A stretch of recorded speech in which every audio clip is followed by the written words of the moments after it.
आज तो ये जगह गुले गुलजार हो गई है। पीटर, दो दो रोमांटिक पैर, वो भी एक साथ। एक एक फ्लैट तीन तीन आदमियों को बेच रहे हैं।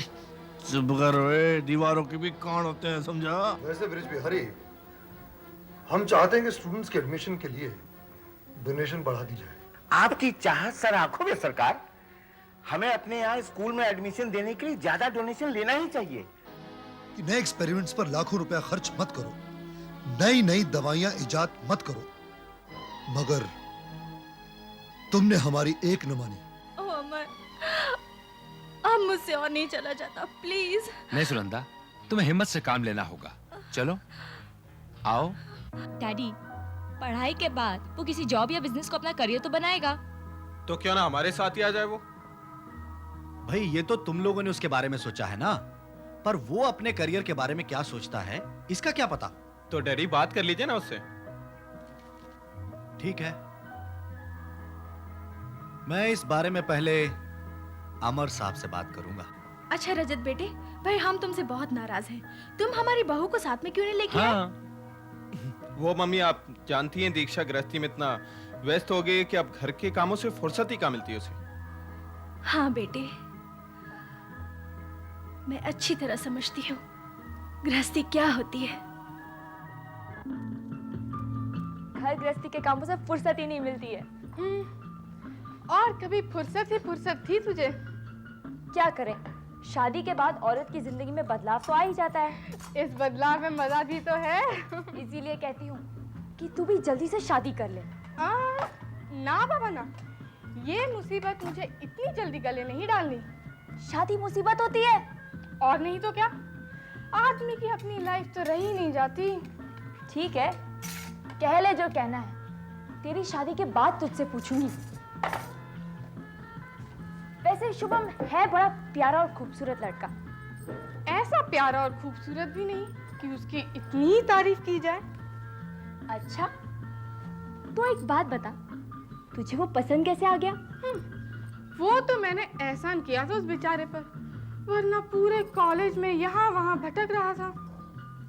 तो मेरी प्यारी गुड़िया रानी, एक और एहसान कर दे उस पर, जल्दी से उसके गले में वरमाला डाल दे।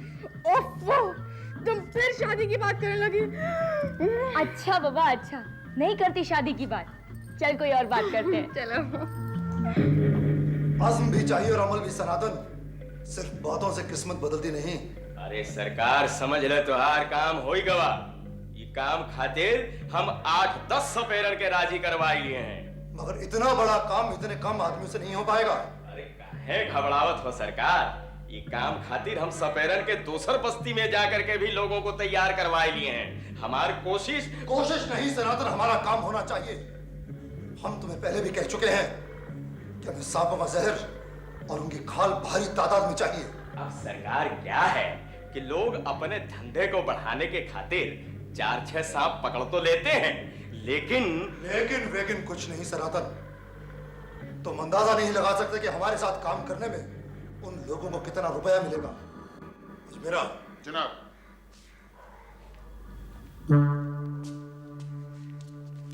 ये लो एडवांस। हाँ हाँ सरकार। बाकी काम पूरा होने पर। हाँ सरकार। सनातन, हमारा ख्याल है कि दौलत की इस बीन पे तुम्हारे साथी सवेरे जरूर झूम उठेंगे। हाँ झूमेंगे सरकार, जरूर झूमेंगे सरकार। जाओ काम शुरू करो। हाँ सरकार।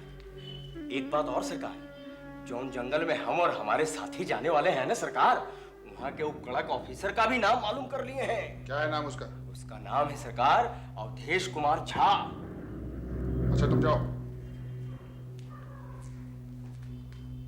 मेरा जनाब, इस अवधेश कुमार झा की जिंदगी के घर में हम मृत्यु ग्रह बैठा सकें, इसके लिए उसकी जन्म कुंडली का पता लगाओ। ओ मम्मा, आई एम टोटली कंफ्यूज्ड। मुझे नहीं पता मैं अपने फाइनल्स के बाद क्या करूंगी, और ना ही मैंने कुछ सोचा है। कमाल है, तुमने अपने करियर के बारे में अभी तक कुछ सोचा ही नहीं। वेल, सोचने की क्या जरूरत है, कुछ भी कर लूंगी। तुम्हारे एटीट्यूड से तो ऐसा लगता है कि तुम करियर बनाना ही नहीं चाहते हो। जिस आदमी की मंजिल ही न तय हो, वो भला रास्ता क्या तय करेगा? नेहा, मेरी एक बात गौर से सुन लो। कामयाब जिंदगी जीने के लिए इंसान को खुद अपने पैरों पे खड़े होने की कोशिश करनी चाहिए। और ये मत भूलो कि मेहनत से ही इंसान सब कुछ हासिल कर पाता है। और तुम एक सेल्फ मेड माँ बाप की बेटी हो।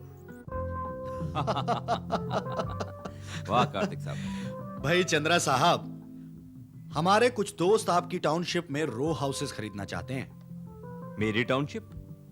कार्तिक साहब, वो तो आपकी भी टाउनशिप है। भेज दीजिए उन्हें, दिलवा देंगे रो हाउसेस। लेकिन भाव क्या चल रहा है?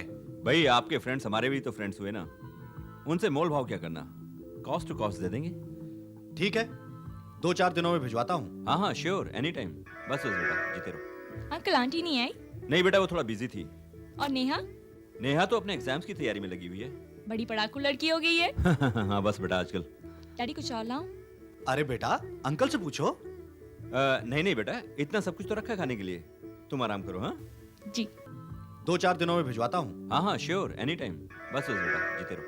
अंकल आंटी नहीं आई? नहीं बेटा, वो थोड़ा बिजी थी। और नेहा? नेहा तो अपने एग्जाम्स की तैयारी में लगी हुई है। बड़ी पढ़ाकू लड़की हो गई है। हाँ बस बेटा आजकल। डैडी कुछ और लाऊं? अरे बेटा अंकल से पूछो। नहीं नहीं बेटा, इतना सब कुछ तो रखा खाने के लिए, तुम आराम करो। हाँ जी। कार्तिक साहब, साइट पर इतने जोरों से काम चल रहा है, आप वहां कभी आइए तो सही। नो नो चंद्रा साहब, आई एम सॉरी। कार्तिक साहब, एक बात समझ में नहीं आई, जब भी मैंने आपसे साइट पर चलने के लिए रिक्वेस्ट की है, आपने उसे हमेशा ही टाल दिया है। इसकी कोई खास वजह? इसकी वजह है चंद्रा साहब, दरअसल मैंने भोले बाबा से मन्नत मांग रखी है कि जब तक आपकी टाउनशिप कंप्लीट नहीं हो जाती और मैं भोले बाबा के दर्शन करके 100 लोगों को खाना नहीं खिला लेता, मैं नहीं जाऊंगा। कार्तिक साहब, भोले बाबा आपकी मन्नत जरूर पूरी करेंगे। जय हो भोले बाबा। बाय द वे, ये रजत कहाँ है? ऑफिस में। इतनी देर तक? अजी अब सारी जिम्मेदारियां उसे जो सौंप दी हैं। और फिर चंद्रा साहब, बच्चे जितनी जल्दी अपनी जिम्मेदारियां संभाल लें उतना ही अच्छा है। भाई हमने भी तो जिंदगी भर निभाई हैं जिम्मेदारियां। अमर, जरा सुनो तो।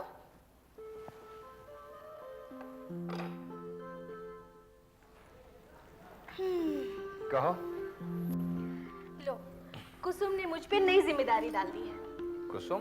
कुसुम कौन? मेरी मौसीरी बहन। ओहो, तो ये खत आगरा से आया है? हाँ, उसकी ननद कांता की बेटी प्राची फाइनल कर चुकी है। तो प्राची के लिए लड़का ढूंढा जा रहा है। और लड़का सुशील, सुंदर, पढ़ा लिखा और कमाल होना चाहिए है? हाँ, वैसे उसने अपने खत में अपने शुभम की तरफ भी इशारा किया है। अपने शुभम की ओर ऐसा ही इशारा कानपुर से लिखे खत में तुम्हारे मामा जी के साले भी तो कर चुके हैं। लेकिन शुभम का इशारा किस ओर है, वो साफ साफ बताए तो किसी नतीजे पे पहुंचे ना। सुनंदा, हमें अपने शुभम के लिए इतनी जल्दी किसी नतीजे पर नहीं पहुंचना है। क्यों? क्योंकि मैं चाहता हूं कि पहले वो अच्छी तरह अपने पैरों पर खड़ा हो जाए, जिस फील्ड में भी जाए इतना नाम कमाए कि लोग कहें अमर चौधरी का बेटा शुभम चौधरी हजारों लाखों में एक है। Definitely Sunanda, definitely. मैं अपने शुभम के लिए ऐसा ही सपना अपनी आंखों में सजाया हूं। मेरी ख्वाहिश है कि वो अपने आप में अपनी एक अलग पहचान बनाए, लोग उसे उसके अपने वजूद से जाने। सुनंदा, मैं शुभम में अपना गुजरा कल देखता हूं। और सुनंदा, जो इस वक्त शुभम की उम्र है, ठीक इसी उम्र में मैंने अपने कैरियर की शुरुआत की थी।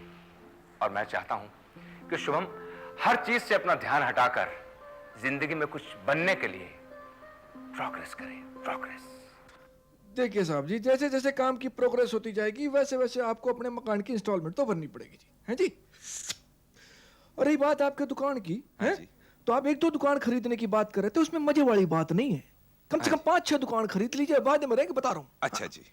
और हमको आपको वो कहते हैं ना क्या, वो कंसेशन दे देंगे, छूट दे देंगे जी, छूट दे देंगे। पर एक ही कृपा कीजिएगा जी, अगली बार आप जब पधारे तो नोट लेके पधारे, पूरा मत मानिएगा व्यापार की बात। नहीं नहीं नहीं, अच्छा जी, नमस्ते। साहब जी, कामकाज कैसे चल रहा है? कामकाज तो सब ठीक चल रहा है जी। बाकी सारी पोजीशन नौबत भाई को मालूम है। हाँ। नौबत राम, जी सर जी। बुकिंग की क्या पोजीशन है? जी एकदम धड़ल्ले से चल रही जी, एकदम धड़ल्ले से। आने वाले 5-6 महीनों में तो सारी टाउनशिप ही बिक जाएगी जी। और साहब जी, इस बार जितने आदमी रह जाएंगे उनके लिए नई टाउनशिप बनानी पड़ेगी आपको। जरूर बनाएंगे मक्खनलाल, जरूर बनाएंगे। Keep it up. अच्छा जी। नमस्कार नमस्कार नमस्कार। नमस्कार जी, नमस्कार। आप फ्लैट की बुकिंग करवाने आए हैं? फ्लैट? अजी मैं पूरी एक बिल्डिंग बुक करने आया हूँ। पूरी बिल्डिंग? अजी आपकी टाउनशिप की बड़ी धूम सुनी है मैंने, सोचा एक बिल्डिंग बुक कर लूं, साल 2 साल में भाव बढ़ जाएंगे तो बेच दूंगा। जी बिल्कुल बिल्कुल। भाई जी हम तो इन्वेस्टर हैं, अपना तो धंधा यही है, बनने वाली बिल्डिंग में रुपए इन्वेस्ट करते हैं और साल 2 साल में उसकी वसूली कर लेते हैं। बोलिए बुकिंग करेंगे? हाँ हाँ डेफिनेटली, क्यों नहीं। कितना कंसेशन देंगे? कंसेशन पूरा कैश डाउन पेमेंट करूंगा। देखिए जनाब, कैश डाउन वालों के लिए हमारे यहाँ फैसिलिटी ये है कि हर फ्लैट पर 10 से 15 हजार रुपए की छूट होती है। Thank you thank you thank you. जी इस टाउनशिप का मालिक है ये, मालिक जी। मालिक मिल गया तो समझो हम बिल्डिंग के मालिक हो ही गए। आइए जनाब, इत्मीनान से बैठकर पूरी डील करते हैं। Thank you. समय कितनी तेजी से गुजरता है। कल तक दिनेश का कंस्ट्रक्शन बिजनेस कितना मामूली सा था, लेकिन आज अपनी अक्ल और मेहनत से उसने एक मकाम हासिल कर लिया है। आशा,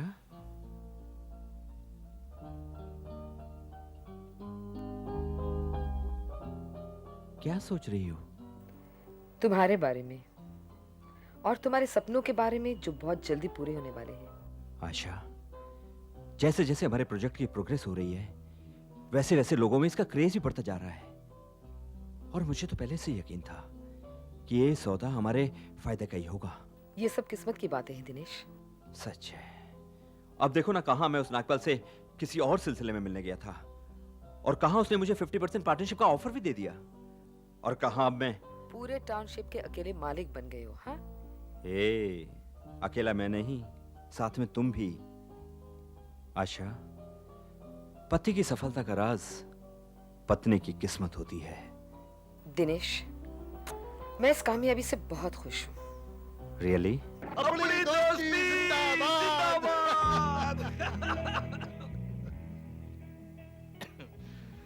भाई मैं तो अपनी इस कामयाबी पे बहुत खुश हूँ।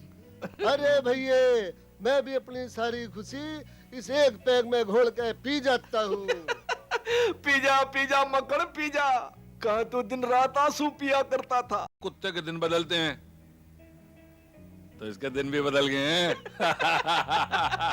तो ऊपर वाले से दुआ करो भाईजान कि ये दिन अब ना बदले, और जब के बदले तो ये ना झेल पाएगा, एक ही झटके में राम राम सत्य हो जाएगा।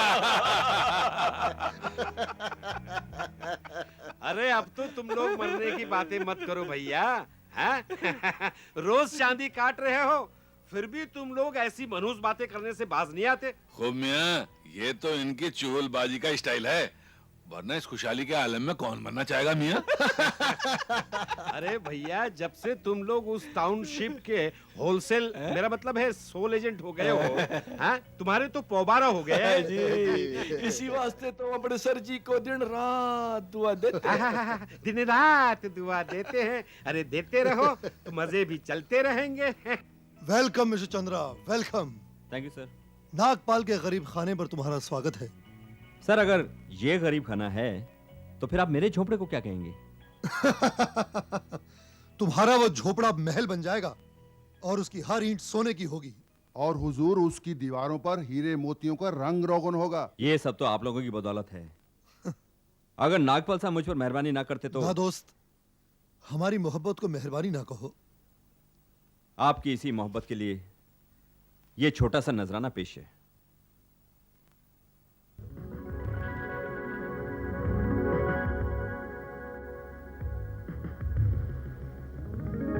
तुम्हारे इस नजराने को नकार कर हम इस नजराने की तौहीन नहीं करना चाहते। Thank you sir. नागपाल को ये नजराना कबूल है।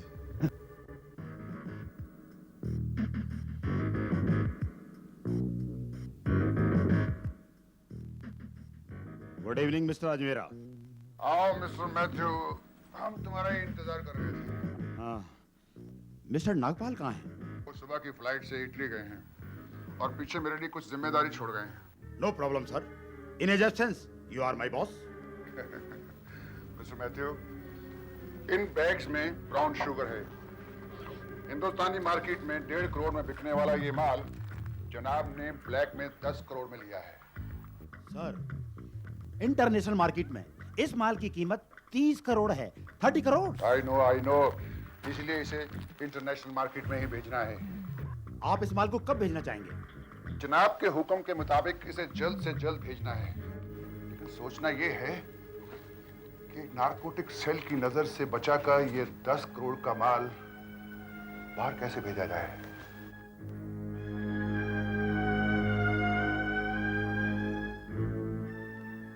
सर, यस, वाटर हीटर बनाने वाली कंपनी का मालिक आपका खास दोस्त है।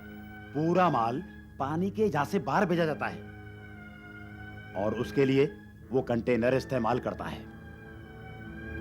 मेरा मतलब है कि वाटर हीटर में भरकर अपना माल कंटेनर के जरिए बाहर भिजवाया जाए।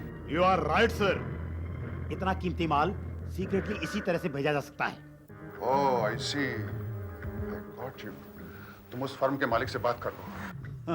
बात तो कर ली जाएगी सर, लेकिन इतने बड़े रिस्की काम के लिए बगैर कुछ लिए दिए, आई मीन टू से गिव एंड टेक। जानता हो मिस्टर मैथ्यू, हर काम की कीमत होती है और फिर गैर कानूनी काम की तो कुछ ज्यादा ही होती है। You are right.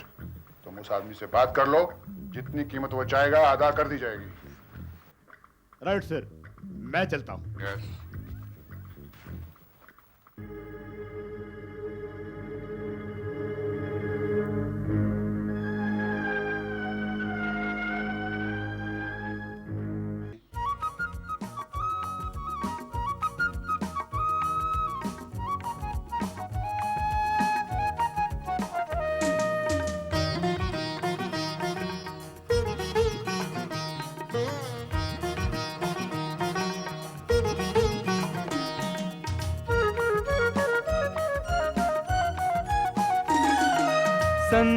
संसार संसार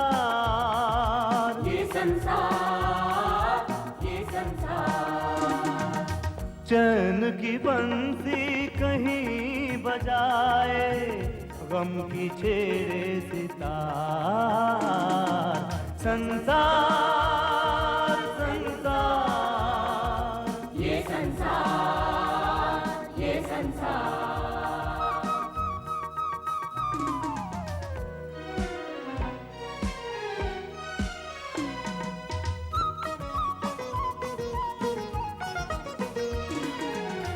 एक पल में कोई आए यहाँ पे, एक पल में कोई जाए यहाँ से। कभी तो सच होते हैं सपने, कभी पराए होते अपने। नफरत बनती है प्यार। संसार संसार ये संसार